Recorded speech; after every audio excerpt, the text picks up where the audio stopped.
In this video, you'll learn how to add funds to your OKX wallet. By following these steps, you will be able to successfully transfer cryptocurrency into your wallet or purchase crypto directly using cash, depending on your location and preferences. First, begin by opening the OKX app on your device. Once the app is fully loaded, locate the wallet option on the main screen. This may also be labeled as Web3 Wallet. Tap on this option to access your wallet interface where you can manage your funds. Next, you will need to select the specific cryptocurrency you wish to add. This could be USDT, BTC, Doge, or any other supported coin. After selecting your desired coin, look for the Receive button and tap it. This action will display your wallet address, which is essential for receiving funds. Once your wallet address appears, you will need to copy this address.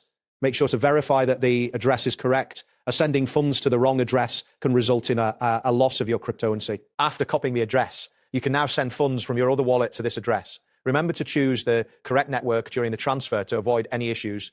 If you prefer to transfer funds from the OKX exchange to your OKX wallet, start by reopening the OKX app.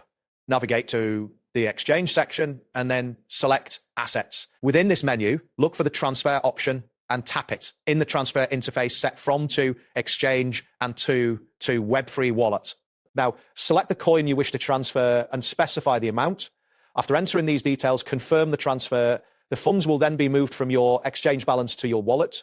Make sure to check your wallet balance to confirm that the transfer was successful. If buying cryptocurrency with cash is an option in your country, you can do this directly through the app. Open the OKX app and tap on Buy Crypto. From here, choose your preferred payment method. After completing the purchase, the crypto will automatically be added to your OKX balance. You can then transfer these funds to your wallet by following the same transfer process as described earlier. That wraps up today's guide. Thanks for watching and catch you in the next tutorial.